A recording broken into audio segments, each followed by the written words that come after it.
The exploration vessel handbit trembled violently as Commander Li Jiwan fought to keep it stable. Red warning lights flashed across the control panel like angry eyes in the darkness. The quantum drive had failed without warning during what should have been a simple survey mission in the outer reaches of known space. Systems failing across all sections, Jiwan muttered to herself, her hands dancing over the controls with practiced precision. Sparks flew from damaged circuits as the ship groaned under stress. The hull breach alarms screamed their urgent warnings, but she already knew they were in serious trouble. Her scanner showed the nearest hope for survival. Kepler 442b, a green and blue world that appeared on her instruments like a beacon of salvation. It was uncharted territory, but the readings showed breathable atmosphere and signs of life. It would have to do. The descent was a nightmare of fire and twisted metal. Jiwan managed to activate the emergency landing systems just before impact, but the crash was still devastating. When consciousness finally returned to her, she found herself pinned beneath a collapsed support beam in what remained of her bridge. Pain shot through her left arm, which was clearly broken in at least 2 places. Blood trickled down her face from a deep cut on her forehead, and every breath sent sharp spikes of agony through her ribs.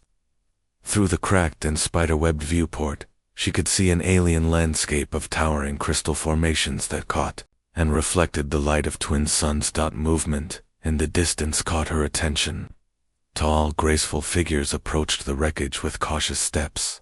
They walked upright like humans, but were clearly something else entirely. Their skin had a pale, almost translucent quality, and from their heads grew magnificent antlers, made of what appeared to be living crystal. These antlers pulsed with soft, shifting colors that seemed to communicate emotions or thoughts. The creatures, she had no other word for them, gathered at a safe distance from the smoking wreckage. Jiwan could see them gesturing with long, delicate fingers as they seemed to debate among themselves. Their antlers flickered with rapid patterns of light, like a conversation conducted in pure color and energy. One of them, clearly an elder, based on the size and complexity of her crystal crown, raised her antlers high. The light patterns from her crown seemed to calm the others, though Jiwan could still sense their fear and uncertainty. They had never seen anything like the metal vessel that had fallen burning from their peaceful sky. A younger member of the group stepped forward, despite the obvious concern of his companions. His antlers were smaller, but glowed with steady blue light as he approached the wreckage. Jiwan tried to call out, but her voice came out as barely more than a whisper. Still, the young creature seemed to sense her presence. He placed one delicate hand against the twisted metal of the ship's hull. His antlers brightened, and somehow Jiwan could feel his thoughts, not words, but emotions and images that conveyed meaning directly to her mind: concern, curiosity, and most surprisingly, a deep desire to help. The creature turned back to his group, his antlers now pulsing with urgent patterns. Jiwan watched as a heated discussion took place, conducted entirely through the interplay of colored lights from their crystalline crowns. Some of the patterns seemed fearful, others curious, and a few appeared distinctly hostile. The elder stepped forward again, her ancient crown casting complex patterns that seemed to settle the debate. Even without understanding their language of light, Jiwan could sense the weight of her decision. These beings were choosing to help her, despite their fear of the unknown, working together with remarkable coordination. The creatures began to carefully clear debris from around the crash site. Their movements were graceful and precise, and they seemed to communicate through their antlers constantly, coordinating their efforts without ever speaking aloud. The young one who had first approached managed to reach Jiwan through a gap in the twisted metal. His large, gentle eyes met hers, and again she felt that strange mental connection. Images flowed between them, his concern for her injuries, her gratitude for their help, and a mutual recognition that, despite their vast differences, they were both intelligent beings capable of compassion. Other members of the group worked to widen the gap. their crystal antlers providing light in the darkened interior of the crashed ship. When they finally managed to extract her from the wreckage, G1 was barely conscious from pain and blood loss. As gentle hands lifted her from the twisted metal, she caught a glimpse of their city in the distance. Spires of living crystal reached toward the twin suns, their surfaces alive with the same soft light that pulsed from the creature's antlers. It was beautiful beyond anything she had ever imagined, a testament to a civilization that had learned to grow rather than build, to nurture rather than exploit. The last thing G1 remembered before darkness claimed her was the feeling of safety, as these strange, wonderful beings carried her toward their crystal city. Despite being stranded on an alien world, surrounded by creatures she could not speak to or understand, she felt an odd sense of peace. These beings had chosen compassion over fear. They had risked their own safety to save a complete stranger from another world. As consciousness faded, G1 hoped that if their situations were reversed, humanity would show the same kindness. The Vithani healing chambers were unlike anything that existed in human medicine. G1 floated in a pool of warm, glowing liquid that felt like liquid starlight against her skin. The fluid was filled with tiny crystal particles that seemed to move with purpose, seeking out her injuries and beginning the slow process of repair. Silas, the young Vithani, who had first found her, worked tirelessly alongside Elder Thema to understand how to heal this strange visitor from the stars. Their species had mastered the art of biological healing through their crystal technology, but human anatomy was completely foreign to them. Her bones are much denser than ours, Thema observed, her antlers glowing soft purple as she interfaced with the medical crystals surrounding the healing pool. And this red liquid that flows through her body, it carries life force differently than our blue sap. Silas nodded, his smaller antlers flickering with concentration. Through their crystal network, he could sense Juan's pain and confusion, but also her incredible will to survive. She is strong, he said, stronger than she appears. Days passed in a blur of careful experimentation and gradual progress. The Vithani had to learn human physiology from scratch, using their biocrystal network to share discoveries instantly among their healers. G1's broken arm required special crystal braces that slowly encouraged the bones to knit back together. Her head wound was sealed, using a technique that combined traditional Vithani healing sap with modified crystal matrices. As her body healed, G1 began to understand more about her rescuers. The Vithani communicated primarily through their crystal antlers, which could transmit thoughts, emotions, and complex ideas through patterns of colored light. Learning to interpret these patterns was like learning an entirely new language that existed in 3 dimensions. Syl has proved to be a patient teacher. He would sit beside her healing pool for hours, slowly introducing her to basic concepts through the crystal network. The first word she learned was friend, a warm golden pattern that filled her mind with feelings of safety and acceptance. Your people? Silas asked one day, his mental voice gentle as morning light. Are they like you? G1 paused, unsure how to explain humanity's complexity to beings who seemed to have no concept of violence or cruelty. Through the crystal network, she could sense that the Vithani had never known war, had never harmed another living being intentionally. Their entire civilization was built on principles of growth, harmony, and mutual support. We can be, she finally answered carefully. Humans are, complicated. We can be very kind, like you, but we can also be dangerous when threatened. She shared images through the crystal network, pictures of Earth's cities, its oceans and mountains, and its people. She showed them human achievements in art, science, and exploration, but carefully avoided memories of conflict or violence. These gentle beings didn't need to know about humanity's darker nature, at least not yet. In return, the Vithani showed her wonders beyond imagination. Their city was not built, but grown, with crystal spires that reached toward the twin suns, and converted starlight into energy. Gardens of bioluminescent plants provided both food and beauty, their soft glow creating an eternal twilight that was both peaceful and mysterious. The Vithani had achieved something humans had always dreamed of: perfect harmony with their environment. Their technology was based on symbiosis rather than exploitation. They worked with their world's natural crystal formations, encouraging growth rather than mining resources. Their buildings lived and breathed, adapting to weather and seasons, like living organisms. We have always believed that true advancement comes from understanding, not conquest. Elder Thyma explained during one of Giwan's sessions in the healing pool.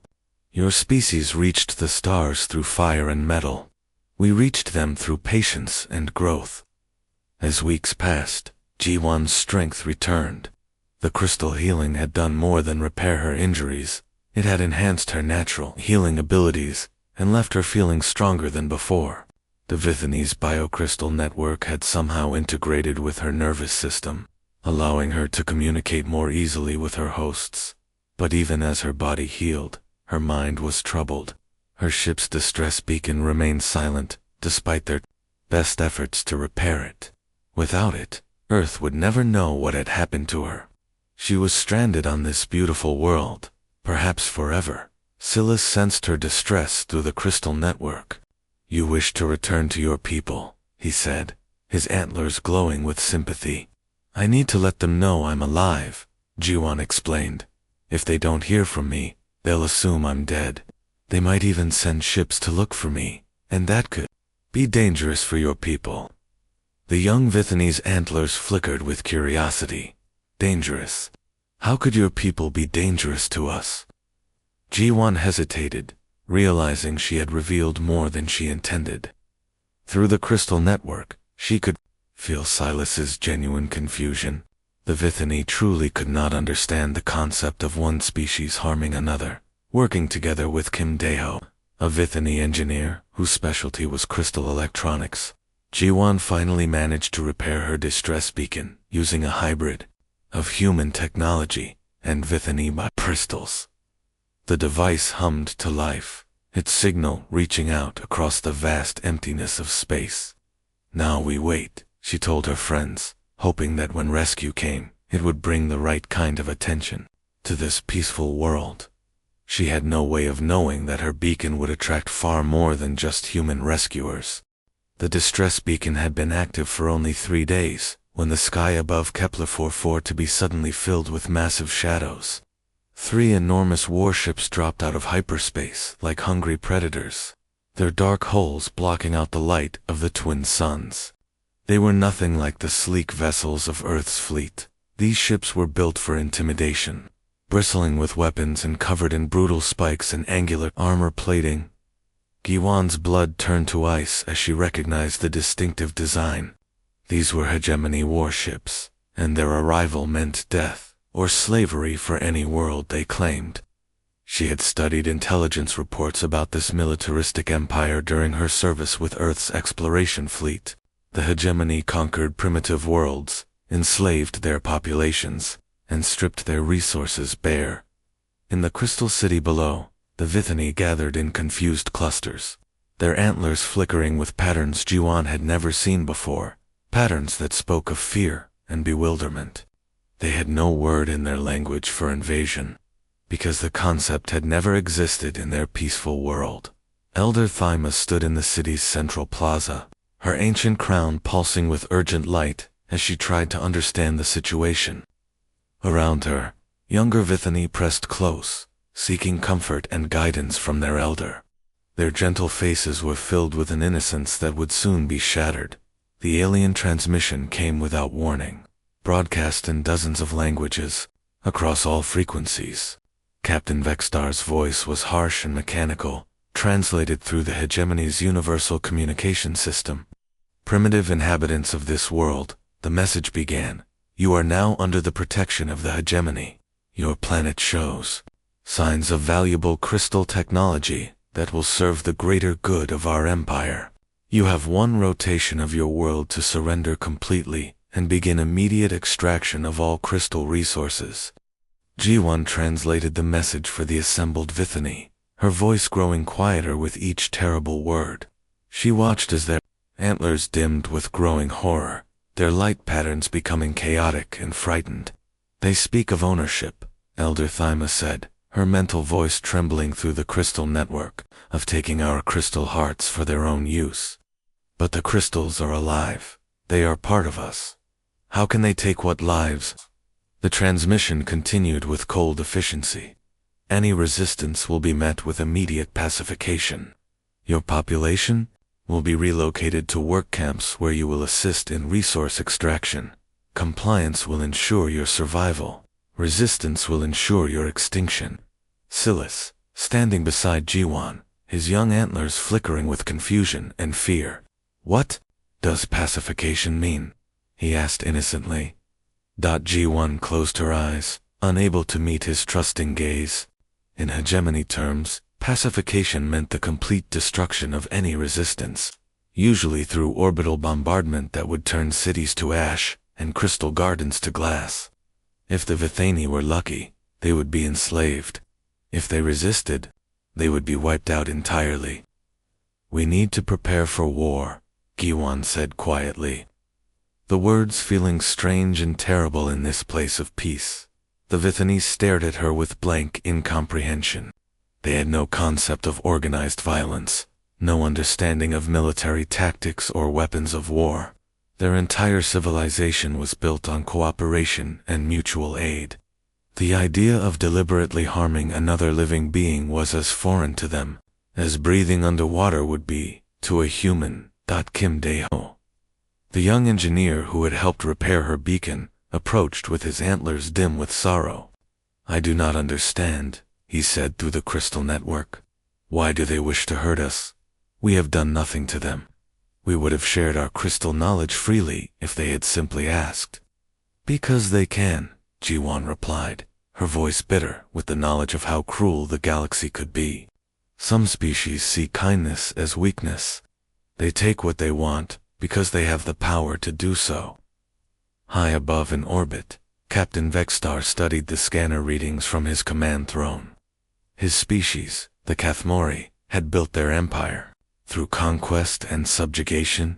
To him, the Vithani were just another primitive species to be exploited.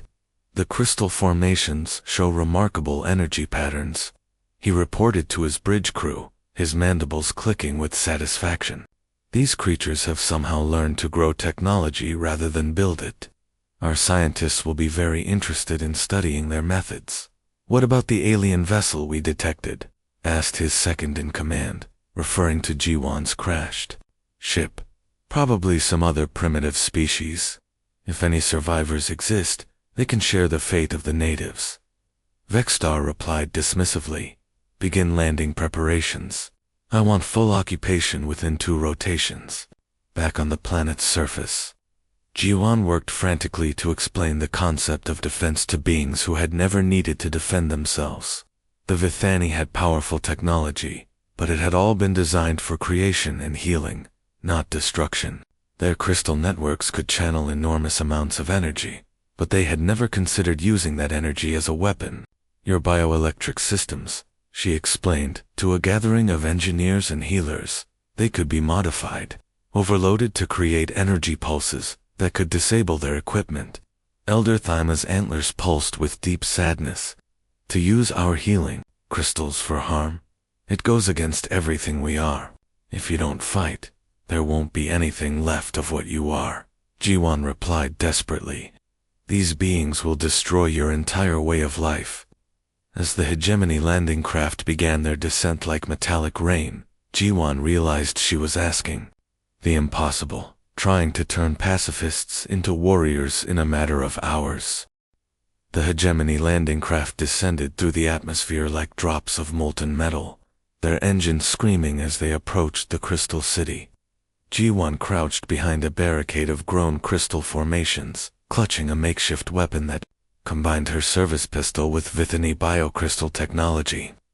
The hybrid device hummed with unstable energy, but it was the best they could manage with so little time. Beside her, Kim Dae-ho held a crystal staff that had been hastily modified to discharge concentrated bioelectric pulses. His antlers flickered with patterns of fear and determination as he watched the enemy ships land in the meadows beyond the city. The young engineer had never hurt anything in his entire life, but he was ready to fight for his home and his new human friend. "Remember," Ji-won whispered urgently to the small group of Vithani defenders around her. "Aim for their equipment first. Disable their weapons and communication devices.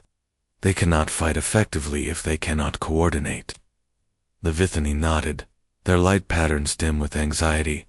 Teaching pacifists to fight was like teaching birds to swim, possible, but against every instinct they possessed. These gentle beings were forcing themselves to overcome millions of years of peaceful evolution, and Ji-won could see the emotional cost in their dimmed antlers and trembling hands. Elder Thyma had made the hardest decision of her long life.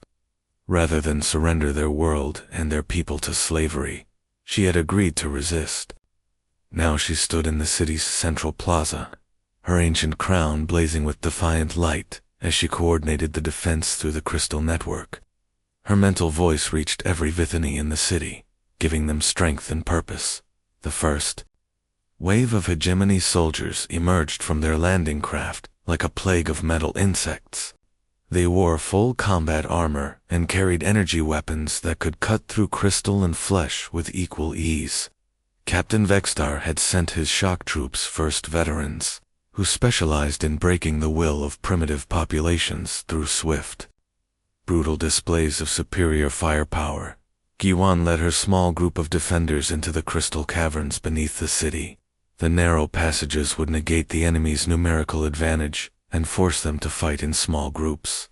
She had learned guerrilla tactics during the border conflicts in the Outer Rim, and now she prayed that knowledge would be enough to save these innocent people. The first engagement came sooner than expected. A squad of hegemony soldiers entered the caves through a service tunnel, their helmet lights cutting through the natural crystal formations like angry red eyes. Ji-won signaled to her Vithani companions, and they opened fire with their modified crystal weapons. The bioelectric pulses struck the soldiers' armor with devastating effect. Their advanced electronics overloaded and sparked, leaving them blind and defenseless. But even as they celebrated this small victory, Ji-won could hear more landing craft arriving outside. For every enemy soldier they stopped, 10 more were taking their place. Silas fought beside them with desperate courage, his young antlers blazing as he channeled power through a crystal spear. The weapon discharged energy in focused bursts that could disable enemy equipment or, when necessary, defend his friends. He had been the first to find Ji-won in her crashed ship, and now he was determined to protect her as she had tried to protect his people. The battle raged through the crystal caverns for hours. The Vithani proved to be surprisingly effective fighters once they overcame their natural reluctance to cause harm. Their intimate knowledge of the cave system allowed them to set ambushes and escape routes that confused and frustrated the hegemony forces. But Ji-won knew they were fighting a losing battle. The enemy had superior numbers, better equipment, and centuries of military experience. The Vithani were brave and determined, but they were still learning to fight while their enemies were already masters of war. The end came suddenly and brutally. A large force of hegemony soldiers had found another entrance to the caves and was advancing on their position from behind. Ji-won realized they were about to be surrounded with no escape route available. "The tunnel," she shouted to her companions. "We need to collapse the tunnel." Silas understood immediately. His antlers began to glow brighter than ever before as he prepared to discharge every bit of bioelectric energy his body could generate. The blast would bring down the tunnel ceiling, stopping the advancing enemy forces, but the energy required would kill him. "No." Ji-won grabbed his arm, trying to stop him. "There has to be another way." Silas looked at her with those large, gentle eyes that had first welcomed her to this world. Through the crystal network, his thoughts were calm and peaceful. "You saved us by teaching us to fight," he said. "Now let me save you by doing what must be done." The bioelectric discharge lit up the entire cavern system like a miniature star. The tunnel collapsed with a roar of falling crystal, sealing off the enemy advance, but burying Silas beneath tons of debris. His final thought through the crystal network was one of gratitude, that he had been able to protect his friends from the stars. Jiwan knelt beside the rubble, tears streaming down her face. Around her, the surviving Vithani mourned their fallen friend with patterns of light that spoke of love, loss, and sacrifice. But even as they grieved, the sound of approaching enemy forces echoed through the remaining tunnels. The main hegemony assault was about to reach the city's heart, and they had no more defenses left. Jiwan managed to activate her emergency transmitter one last time, sending a final message toward the distant stars where Earth waited among the void. The sky above Kepler 44 to be erupted in brilliant flashes of light as the Terra Defense fleet materialized from hyperspace. Dozens of Earth warships appeared in perfect formation, their hulls gleaming white and blue in the light of the twin suns. At their head flew the massive dreadnought Sol, its weapons already charging as Admiral Park Jisoo surveyed the battlefield below. The timing was impossibly perfect. Just as the final hegemony assault forces were breaking through the last crystal barriers protecting the city's heart, humanity's finest military minds had arrived with overwhelming force. Captain Vegstar barely had time to register the new arrivals on his sensors before human railguns began their deadly work. The first salvo struck his flagship's shields with enough force to rock the massive vessel. His bridge crew scrambled to respond, but they were facing an enemy that had spent centuries perfecting the art of space warfare. Unknown vessels, transmitted desperately. This world is now hegemony territory. Withdraw immediately, or face the consequences. Admiral Park's response was swift and unmistakable. This is Admiral Park Jisoo of the Terra Defense Fleet. You have exactly 30 seconds to begin withdrawing all forces from this world, or we will remove you ourselves. The hegemony captain's mandibles clicked with nervous energy. His ships were designed to intimidate primitive worlds, not fight against an organized military force. The human vessels moved with precision that spoke of superior training and technology. Down in the crystal caverns, Jiwan heard the thunder of orbital combat echoing through the stone above. She looked up through a crack in the cavern ceiling and saw streaks of light crisscrossing the sky as human and hegemony forces exchanged fire. "What is happening?" Kim Daeho asked, his antlers flickering with confusion and hope. Before Jiwan could answer, the sound of atmospheric entry filled the air. Human drop pods began falling like metal rain, their retro thrusters firing to slow their descent. Each pod carried a full squad of Earth Marines in powered combat armor. Lieutenant Choi Minji emerged from the first pod to touch down, her armor's servos whining as she moved. Her helmet display immediately identified Jiwan's emergency beacon, and she led her squad toward the Crystal City at a run. "Commander Lee," Minji's voice crackled through Jiwan's comm unit. "This is Echo Company, 3rd Marine Battalion, Earth. Sends its regards." The Marines moved through the hegemony forces like a force of nature. Their powered armor shrugged off enemy fire, while their weapons cut through alien defenses with surgical precision. These soldiers had trained for exactly this scenario, rescuing human personnel from hostile alien forces. But they were not just here for rescue. As more drop pods landed and additional Marine companies deployed, it became clear that Earth had sent enough firepower to completely eliminate the hegemony presence. In orbit, the space battle was already over. Human military doctrine, refined through centuries of conflict among the stars, proved devastatingly effective against the hegemony's intimidation-based tactics. Captain Vegstar's flagship was drifting powerless, its weapon systems destroyed, and its engines offline. The remaining hegemony vessels were in full retreat, jumping to hyperspace as fast as their damaged engines could manage.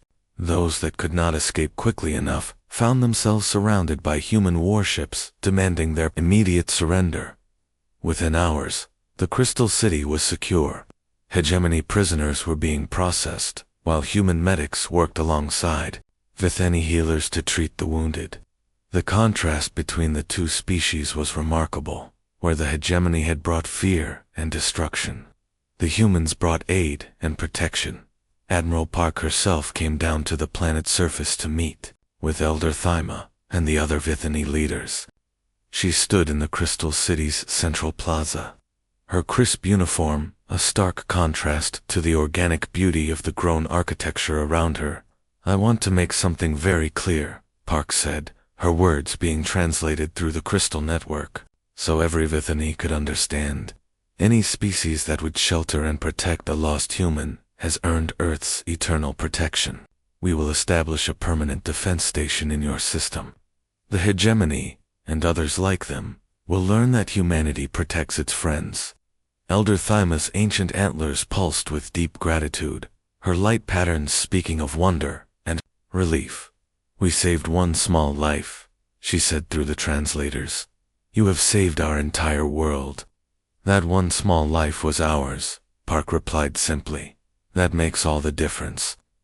Juwon stood in the memorial garden that the Vithani had grown for Silas, watching as human engineers worked alongside Vithani builders to create something entirely new. The defense station taking shape in orbit was a fusion of human military technology and Vithani biocrystal engineering, a symbol of the alliance that had been forged in the fires of battle. She had been offered passage back to Earth aboard any of the fleet vessels, but Jiwon had chosen to stay. Someone needed to serve as Earth's first ambassador to the Vithani, to help build the relationship between their two species. The young Vithani who had first found her in the wreckage had been right about one thing. Sometimes saving a single life could change everything. The kindness shown by the Vithani had not only saved her, but had gained humanity, its first true allies, among the stars, as she watched human children play alongside young Vithani in the crystal gardens, their laughter echoing through the bioluminescent trees. Giwon smiled. This was how the galaxy should be, not conquered through fear and violence, but united through compassion and mutual respect. The hegemony would think twice before threatening any world under Earth's protection, and other species would see that humanity could be trusted to honor its commitments. The rescue of one lost explorer had become the foundation of an alliance that would reshape the balance of power among the stars.